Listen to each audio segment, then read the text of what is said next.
Yesu ashimwe, mwaramutse, amahoro kandi amahoro, kongera kubaho, gusanga tugihumeka, tubyutsa amahoro n'ubuntu. Ubuntu bukomeye, turashima Imana idushubije kandi umwuka tugahumeka, izina ry'Uwiteka nirihimbazwe. Zaburi ya 46, reka abe ariyo dusoma uyu munsi tunayisengeremo. Zaburi ya 46, Zaburi yahimbiwe umutware w'abaririmbyi, ni ya bene Kora, babwirisha inanga ijwi rito n'indirimbo. Imana niyo buhungiro bwacu, ni imbaraga zacu, ni umufasha utabura kuboneka mu byago no mu makuba. Cyo gituma tutazatinya naho isi yahinduka, naho imisozi yakurwa hayo ikajya imuhengeri, naho amazi yaho yahorera akibirindura, naho imisozi yatigizwa no kwihinduriza kwayo.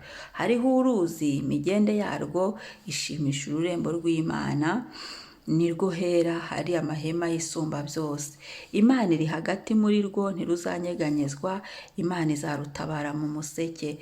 Abanyamahanga barashakuje, ibihugu by'abami byagize imidugararo, ivuga ijwi ryayo, isi irayaga. Uwiteka Nyiringabo ari kumwe natwe, Imana ya Yakobo ni igihome kirekire kidukingira. Nimuze murebe imirimo y'Uwiteka, kurimbura yazanye mu isi, akuraho intambara kugeza ku mpera y'isi, avunagura imiheto, amacuma yacamo kabiri, amagare yatwikisha umuriro. Nimworoshye mumenye ko ari njye Mana, nzashyirwa hejuru mu mahanga, nzashyirwa hejuru mu isi. Uwiteka Nyiringabo ari kumwe natwe, Imana ya Yakobo ni igihome kirekire kidukingira. Amen. Iyi zaburi ni nziza cyane. Ni zaburi yahimbiwe umutware w'abaririmbyi, ni ya bene Kora, baririmbisha ijwi rito n'indirimbo. Iyi ni indirimbo ushobora kuyiririmba mu gitondo, mu mugoroba se, bitewe n'uko ushaka, ariko n'indirimbo waririmba. Batangiye bavuga ku murongo wa 2 ngo Imana niyo buhungiro bwacu. Nkubwire ngo uyu munsi ugire Uwiteka ubuhungiro, aba ari we uhungiramo, aba ari usesekamo ibyawe byose, aba ari usesekamo umubiri wawe, ingingo zawe, aba ari usesekamo agakiza Imana yaduhaye, aba ari usesekamo umuryango wawe, aba ari we wenyine utubera ubuhungiro. Twahungira ahantu, twahungira ku bantu, umuntu yahungira mu nshuti, ni byiza, ariko ibyabyo nabo birarangira, birarangira, iby'abantu birarangira kubera ko iminsi y'umuntu ayirabaze. Ushaka kugira umuntu ubuhungiro ejo agapfa, ushaka kugira umuntu ubuhungiro nawe ibyo akakubwira ati ntabishoboye, kubera ko ari umuntu nyine ananirwa. Ariko Imana yo itananirwa, Imana izi n'aho iduhisha. Muri ubwo buhungiro nyine Uwiteka wazi n'aho adushyira. Aleluya. Reka tumwemerere uyu munsi yongera tubere ubuhungiro, kandi twongere tumuhungiremo, twongere tumwihishemo, twongere dusesekemo ibyacu, dusesekemo buri kintu cyose cyacu, tumwemerere, kuko ubuhungiro we niwe buhungiro twebwe tuzi. Aduhishe, tumwemerera aduhishe mu buhungiro bwe. Haleluya. Aho yateganije ko tuzajya duhungira, ngo ni imbaraga zacu. Nuvuga ngo Uwiteka niwe imbaraga zacu. Haleluya. Nuvuga ngo imbaraga dufite si ku bwacu, si twe twishoboza. Haleluya. Imbaraga z'umubiri dufite ntabwo ari twazihaye, uyu mwuka duhumeka ntabwo ari twabyikoreye, ahubwo niwe mbaraga zacu. Uku guhagarara tugahamya si twe, ahubwo niwe mbaraga zacu, ngo tubashishwa byose na Kristo duha imbaraga. Niwe udushoboza, Imana niwe utubashisha muri Yesu Kristo, ngo ni umufasha utabura kuboneka mu byago no mu makuba. Uwiteka aradufasha, Uwiteka aradutabara, Uwiteka abana natwe mu byago, muri buri situwasiyo no mu makuba, mu bituruhije, mu bitunanije. Tumenye ngo Uwiteka abana natwe, Uwiteka ahagararana natwe, Uwiteka akorana natwe, Uwiteka iyo tumwemereye aradufasha. Kubera iki? Kuko dufite umwuka wera aho umufasha, niwe udufasha, niwe utubashisha. Haleluya, haleluya, haleluya. Muri cyo gituma tutazatinya naho isi yahinduka. Kubera iki? Kubera ko Uwiteka tumugize ubuhungiro. Niba tumugize ubuhungiro kandi Uwiteka akaba tubereye imbaraga, kandi noneho akaba tubereye n'umufasha, twatinya iki? twatinya nde naho isi yahinduka? Kubera ko niwe wayiremye. Noneho kuko twamwikomejeho, kuko twamugize ubuhungiro, naho isi yahinduka, Uwiteka wazaba ahadushyira mu buhungiro bwe, azi aho buri wese akwiriye guhagarara kwihisha, azi aho buri wese akwiye guhisha ibye muri we. Ariko ibyo biba iyo twamwemeye, iyo twamwemereye tukamuha ubuzima bwacu ngo abe ari we ubuyobora, abe ari we ubuturamo. Imana ihabwa icyubahiro. Ntago dutinya naho isi yahinduka, ngo naho imisozi yakurwaho ikajya imuhengeri. Buri wese agira umusozi we mu buzima bwe. Naho imisozi yakurwa hayo ikajya imuhengeri. Haleluya. Amina. Ngo naho amazi yahorera akibirindura, Imana idutabare. Hari amazi yo mu isi yanga yarebeka n'amaso, hari n'amazi yo mu isi y'umwuka yariyo bigeragezo. Ngo naho amazi yaho yahorera akibirindura, ngo naho imisozi yategetswa no kwihinduriza kwayo. Hari imisozi y'ingi turebesha amaso, hari n'imisozi iba mu buzima bwacu mu isi y'umwuka, ariyo bibaza, ariyo bigerageza umuntu wese agenda acamo, abazamuka, abagira gute byose, abazenguruka iyo misozi uko ariko kose bigiye biriho. Ariko naho imisozi yategetswa no kwihinduriza kwayo, Uwiteka iyo twamugize ubuhungiro, Uwiteka iyo twamugize umufasha, tukamwemera ngo adufashe, ibi byose ntabwo bidukanga, ntabwo dutinya, kubera ko we aza kubidufasha. Twe ntacyo tuba tugikora, we ni umufasha, aza kubidufasha. Ibyo gukemura akabikemura, ibyo gutunganya akabitunganya, ibyo gushyiramo amahoro akabishyiramo amahoro, ibyo gukuraho akabikuraho, ibyo gushyiraho akabishyiraho. Haleluya. Imana ihabwa icyubahiro. Ngo hariho uruzi imigende yarwishimisha ururembo rw'Imana, ngo nirwo hera hari amahema yisumba byose. Haleluya. Ngo Imana iri hagati muri twe, muri rwo ntiruzanyeganyezwa. Imana izarutabara mu museke. Hariho Imana itabara. Hari Imana itabara igashyira amahoro ahatari. Hari Imana itabara igaturisha imigezi igatuza. Hari Imana itabara ibyari amazi asuma bomborana bigaceceka mu buzima bwacu, mu mibereho yacu. Hari Imana itabara ibyari imisozi bikaritagurika mu buzima bwacu, mu izina rya Yesu wazutse. Haleluya. Ngo abanyamahanga barasakuje, ngo ibihugu by'abami bigize imidugararo, ivuga ijwi ryayo isi irayaga. Izo ni za mbaraga z'Imana yacu, izo ni za mbaraga, ijwi ryayo ryonyine. Haleluya. Ryayo ryonyine, ijwi ryayo isi ihitiyaga. Nuvuga ngo ibyari imisozi, ijwi ry'Imana, iyo imisozi iri imbere, ijwi ry'Imana rikavuga, iyo misozi ihita yika. Iyo hari hanyereye hahita humuka, hakaboneka inzira. Ibitakundaga bihita bishoboka mu izina rya Yesu Kristo, kubera ijwi ryayo ryonyine gusa. Ngo ivuge ijwi ryayo isi ikayaga. None niba Imana ivuga ijwi ryayo isi ikayaga, ibiri mu buzima bwacu byo bitangana n'isi, twatinya iki? Muri gituma tutazatinya naho isi yahinduka. Kubera iki? Kubera ijwi ry'Uwiteka gusa rirahagije. Ngo imisozi ihagaze iyage. Ngo Uwiteka nyiringabo ari kumwe natwe. Imana ya Yakobo ni igihome kirekire kidukingira. Hahandi batubwiye ngo Uwiteka niwe buhungiro bwacu. Ngo Uwiteka nyiringabo ari kumwe natwe. Uyu munsi Imana iri mu ruhande rwacu, mu buzima bwacu, mu gakiza twahawe, mu mirimo dukora. Iyi Imana ni imirimo isanzwe. Uwiteka nyiringabo ari kumwe natwe.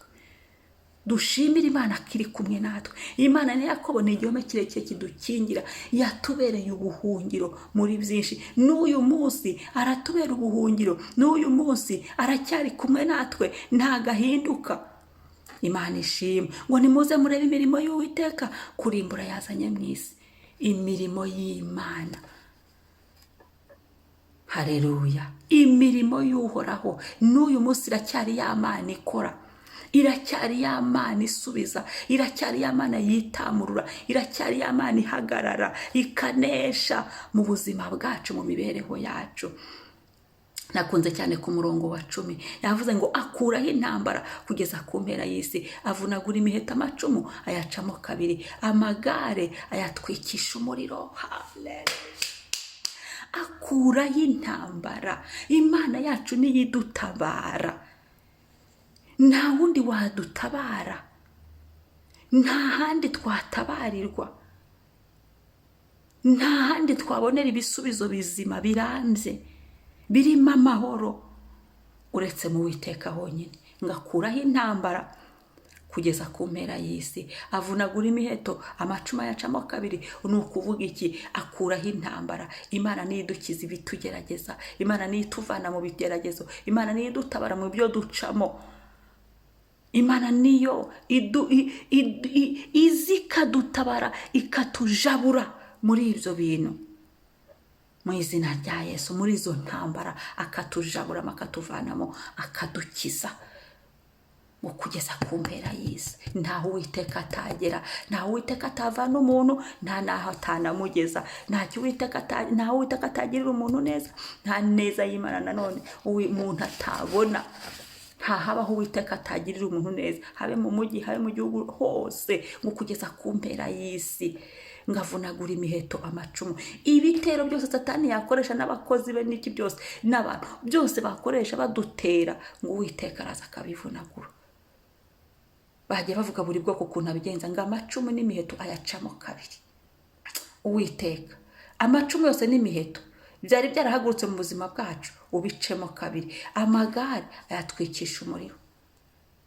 Hari igihe ubona igitero ukavuga ati iki Uwita atari wowe, ariko ndashimira Data wa twese ko ubu ntabwo ntituzatinya. Kubera iki? Amagare yose y'ibidutera ayatwikisha umuriro. Ndabyibuka kwa Farawo, abo kwa Farawo bohereje ingabo zo kwa Farawo ngo zigendera ku magare, ngo ariko Uwiteka ngo akajya agenda akura inziga ku magare yazo kugira ngo basange Abisiraheli bambutse inyanja. N'Uwiteka uzi uko abigenza tugatabarwa mu buzima bwacu. N'Uwiteka uzi uko abigenza akatugirira neza, akamaraho intambara mu buzima bwacu. Imana ni Imana y'amahoro, igitanga amahoro bikamenyekana, igigira neza, ineza igasakara bikamenyekana ko Uwiteka atabaye. Kuri 11 bavuze ngo nimworoshye mumenye ko ari njye Mana, nzashyirwa hejuru mu mahanga, nzashyirwa hejuru mu isi. Nitworoshye ibidutera nibyoroshywe, dufite Imana. Nibyorohe Kristo aracyari ku ngoma, nibyorohe Uwiteka azashyirwa hejuru. Turi hafi gushima. Haleluya! Ngo nimworoshye mumenye ko ari we Mana. Dufite Imana, dufite Imana, yemwe dufite Imana.